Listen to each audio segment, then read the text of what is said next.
പ്രിയപ്പെട്ട സുഹൃത്തുക്കൾക്ക് നമസ്കാരം. സ്ത്രീകളും ആത്മീയതയും എന്ന വിഷയത്തെക്കുറിച്ചാണ് നമ്മൾ ചർച്ച ചെയ്തുകൊണ്ടിരിക്കുന്നത്. ആത്മീയത എന്താണെന്നൊക്കെ നമ്മൾ കഴിഞ്ഞ വീഡിയോയിൽ ചർച്ച ചെയ്തു. ആത്മാവുമായി ബന്ധപ്പെട്ടതാണ് ആത്മീയത എന്ന് പറഞ്ഞു. മനസ്സിനെ അശാന്തികളിൽ നിന്നും മോചിപ്പിച്ച് ശാന്തിയിലേക്ക് നയിക്കുക എന്നതാണ് ആത്മീയതയുടെ അർത്ഥമെന്ന് നമ്മൾ മനസ്സിലാക്കി. ഇന്നത്തെ വീഡിയോയിൽ ആത്മീയത വർദ്ധിപ്പിക്കാൻ ലളിതമായി എന്തൊക്കെ ചെയ്യാം എന്ന് നമുക്ക് നോക്കാം. ഒരു കുടുംബത്തിൻ്റെ അന്തരീക്ഷം പ്രകാശമാക്കുന്നത് ആ വീട്ടിലെ സ്ത്രീയുടെ മനസ്സിലെ ശാന്തിയും ആത്മീയ കരുത്തുമാണ്. എന്നാൽ തിരക്ക് പിടിച്ച ഇന്നത്തെ ജീവിതശൈലിയിൽ പലപ്പോഴും സ്ത്രീകൾ തങ്ങളുടെ ആത്മീയമായ വേരുകളിൽ നിന്ന് അകന്നു പോകാറുണ്ട്. എന്നാൽ ചെറിയ ചെറിയ കാര്യങ്ങളിലൂടെ സ്ത്രീകളുടെ ആത്മീയ ശക്തി എങ്ങനെ വർദ്ധിപ്പിക്കാമെന്ന് നമുക്ക് നോക്കാം. ഒരു വീടിൻ്റെ അന്തരീക്ഷം എങ്ങനെയായിരിക്കണം എന്ന് നിർണ്ണയിക്കുന്നത് അവിടുത്തെ സ്ത്രീയുടെ മാനസികാവസ്ഥയാണ്. ഒരു സ്ത്രീ ശാന്തയാണെങ്കിൽ ആ വീടും ശാന്തമായിരിക്കും. തലമുറകളിലേക്ക് സംസ്കാരവും ഈശ്വരവിശ്വാസവും പകർന്നു നൽകുന്ന പ്രധാന കണ്ണിയാണ് നമ്മൾ വീട്ടമ്മമാർ. അതുകൊണ്ട് തന്നെ സ്ത്രീ ശക്തയായാൽ കുടുംബം മുഴുവൻ ശക്തമാകും. സ്ത്രീകളെ ശക്തിപ്പെടുത്താൻ ആത്മീയതയ്ക്ക് വലിയ പങ്കുണ്ട്. ദിവസത്തിൽ കുറഞ്ഞത് 15 മിനിറ്റ് സമയമെങ്കിലും നമുക്കായി മാറ്റിവെക്കുക. അത് മുന്നോട്ടുള്ള ജീവിതയാത്രയിൽ വളരെ ശക്തിയിൽ കുതിക്കാൻ നിങ്ങളെ പ്രാപ്തരാക്കാൻ വേണ്ടിയാണ്. എല്ലാ ജോലികളും കഴിഞ്ഞുള്ള സമയമോ ഉണർന്ന് എഴുന്നേൽക്കുന്ന സമയമോ നമുക്ക് വേണ്ടി മാറ്റിവെക്കാവുന്നതാണ്. രാവിലെ നല്ല ഫ്രഷായി ഒരു ദിവസം തുടങ്ങുന്നത് രാത്രി വരെയും എത്ര ജോലി തിരക്കുകൾ ഉണ്ടായിരുന്നാലും നമ്മളെ ചുറുചുറുക്കോടെ നിലനിർത്തും. ദിവസവും 10-15 മിനിറ്റ് പ്രാണായാമമോ ധ്യാനമോ ചെയ്യാവുന്നതാണ്. രാവിലെ വിളക്ക് തെളിയിച്ച് പ്രാർത്ഥിക്കുന്നവർക്ക് അത് തന്നെ ധാരാളമാണ്. അങ്ങനെ ചെയ്യുന്നവർക്കറിയാം അത് അവരുടെ ജീവിതത്തിൽ എത്രത്തോളം പോസിറ്റീവ് എനർജിയാണ് നൽകുന്നതെന്ന്.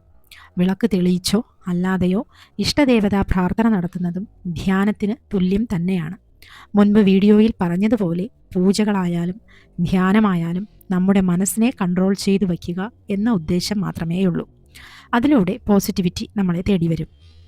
അതുപോലെ ഭഗവത്ഗീത, ഉപനിഷത്തുകൾ അല്ലെങ്കിൽ മറ്റു വിശുദ്ധ മതഗ്രന്ഥങ്ങളിൽ നിന്ന് ദിവസവും ഏതാനും വരികൾ വായിക്കുന്നത് ശീലമാക്കുക. ഇതിലൂടെ ലഭിക്കുന്ന അറിവുകൾ ജീവിതത്തിലെ പ്രതിസന്ധികളെ തരണം ചെയ്യാൻ നമുക്ക് കരുത്ത് നൽകും. രാവിലെ ചെടികളെ പരിപാലിക്കുന്നതും സൂര്യോദയം കാണുന്നതും പക്ഷികളുടെ ശബ്ദം കേൾക്കുന്നതും മനസ്സിന് നല്ല ഉന്മേഷവും ഈശ്വര സാന്നിധ്യവും നൽകും. അതുപോലെ ദിവസവും നമുക്ക് ലഭിക്കുന്ന ചെറിയ കാര്യങ്ങൾക്ക് പോലും, അത് ഭക്ഷണമാകട്ടെ, കുടുംബമാകട്ടെ, ആരോഗ്യമാകട്ടെ, എന്ത് കാര്യമായാലും അത് തന്ന പ്രകൃതിയോടും ഈശ്വരനോടും നന്ദി പറയുന്ന ശീലം വളർത്തുക. നെഗറ്റീവ് ചിന്തകളും വാർത്തകളെയും അകറ്റി നിർത്തി നല്ല അറിവുകൾ മാത്രം കേൾക്കാനും പങ്കുവയ്ക്കാനും ശ്രമിക്കുക. ഇതെല്ലാം കേൾക്കുമ്പോൾ വളരെ ചെറിയ കാര്യമായി തോന്നുമെങ്കിലും ഇതിലൂടെ വലിയൊരു പോസിറ്റിവിറ്റി നമ്മളെ തേടി വരും എന്നുള്ളതാണ് സത്യം. കുടുംബത്തിലെ സ്ത്രീകൾ എത്രത്തോളം സന്തോഷവതികളായിരിക്കുന്നുവോ ആരോഗ്യവതികളായിരിക്കുന്നുവോ അതുപോലെയായിരിക്കും അവരുടെ കുടുംബവും. സ്ത്രീകൾക്കുണ്ടാകുന്ന ശാരീരിക പ്രശ്നങ്ങൾ, മാനസികമായ ദുഃഖങ്ങൾ എന്നിവയൊക്കെ ഒരു വീടിൻ്റെ ഐശ്വര്യത്തെയും പണവരവിനെയും പ്രതികൂലമായി ബാധിക്കുന്നു എന്നത് പരമമായ സത്യമാണ്. അതുകൊണ്ടാണ് സ്ത്രീയെ മഹാലക്ഷ്മിയോട് ഉപമിക്കുന്നത്. അതുകൊണ്ട് വീട്ടിലെ എല്ലാവരെയും സന്തോഷത്തോടും ആരോഗ്യത്തോടും ഇരിക്കാൻ വീട്ടമ്മമാർ ആദ്യം വളരെ സന്തോഷത്തോടും ആരോഗ്യത്തോടും ഇരിക്കേണ്ടത് അത്യാവശ്യമാണ്. അതുപോലെ വരും തലമുറയിലേക്ക് കൂടി ആത്മീയത പകരുന്നത് വീട്ടമ്മമാർ തന്നെയാണ്.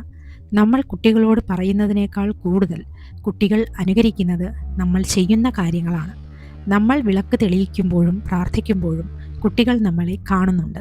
വീട്ടിലെ മുതിർന്നവർ ആത്മീയ ശരികൾ പാലിച്ചാൽ കുട്ടികൾ അത് സ്വയം ശീലിക്കും, അവരുടെ ജീവിതത്തിൻ്റെ ഭാഗമാക്കും.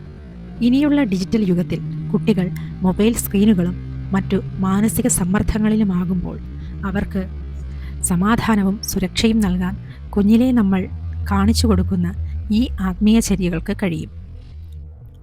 മഹാഭാരതം, പഞ്ചതന്ത്രം, ഉപനിഷത്തുകൾ എന്നിവയിലെ കഥകൾ പറഞ്ഞു കൊടുക്കുക, പ്രകൃതിയെ സ്നേഹിക്കാൻ പഠിപ്പിക്കുക, പ്രകൃതിയോട് ഇണങ്ങി നിൽക്കാൻ കുട്ടികളെ പഠിപ്പിക്കുക. ഇത് അവരിൽ ആത്മീയമായ ഒരു വിശാലത വളർത്തും. ഉറക്കമുണരുമ്പോഴും ഉറങ്ങാൻ കിടക്കുമ്പോഴും ചെറിയ ചെറിയ പ്രാർത്ഥനകൾ ചൊല്ലാൻ ശീലിപ്പിക്കുക. ഇത് ദിവസത്തിലുടനീളം ഒരു പോസിറ്റീവ് എനർജി കുട്ടികളിൽ നിലനിർത്തും. അതിലെല്ലാം ഉപരി മറ്റുള്ളവരോട് കരുണയോടും സ്നേഹത്തോടും പെരുമാറാൻ ശീലിപ്പിക്കുന്നതാണ് ഏറ്റവും വലിയ ആത്മീയത. നമ്മുടെ സംസ്കാരവും മൂല്യങ്ങളും അടുത്ത തലമുറയിലേക്ക് കൈമാറാൻ ഇത് അത്യാവശ്യമാണ്. അപ്പോൾ നമ്മളും നമ്മുടെ വീടും കുടുംബവും വരും തലമുറകളും എല്ലാം സുഖമായും സന്തോഷമായും ഇരിക്കാൻ വീട്ടമ്മമാർ തങ്ങളുടെ ആത്മീയതയെ ഉണർത്തിയെടുക്കേണ്ടതുണ്ട്. അതിന് രൂപയുടെ ചിലവൊന്നുമില്ല. ഒരു പൂജയുടെയോ മന്ത്രത്തിൻ്റെയും ആവശ്യമില്ല. ക്ഷേത്രങ്ങൾ തോറും കയറിയിറങ്ങേണ്ട ആവശ്യവുമില്ല. ഒരു കുടുംബത്തിലെ വീട്ടമ്മ സന്തോഷവതിയായും ആരോഗ്യവതിയായും ഇരുന്നാൽ ആ വീട്ടിലെ ഗൃഹനാഥന് പണവും സമ്പത്തും ഐശ്വര്യവും പ്രശസ്തിയും ഏത് വഴിയിലൂടെയാണെങ്കിലും ക്രമേണ വന്നു ചേരും. അത് നിശ്ചയമായ സത്യമാണ്. അതുകൊണ്ട് സ്ത്രീകളെ, നിങ്ങൾ സ്വയം സന്തോഷവതിയായിരിക്കുക, ആരോഗ്യം ശ്രദ്ധിക്കുക, നന്മകൾ കണ്ടെത്തുക, ചുറ്റും പ്രകാശം പരത്തുക. എന്നെ കേട്ടിരുന്ന എല്ലാ സുഹൃത്തുക്കൾക്കും നന്ദി. നല്ലൊരു ദിവസം ആശംസിക്കുന്നു.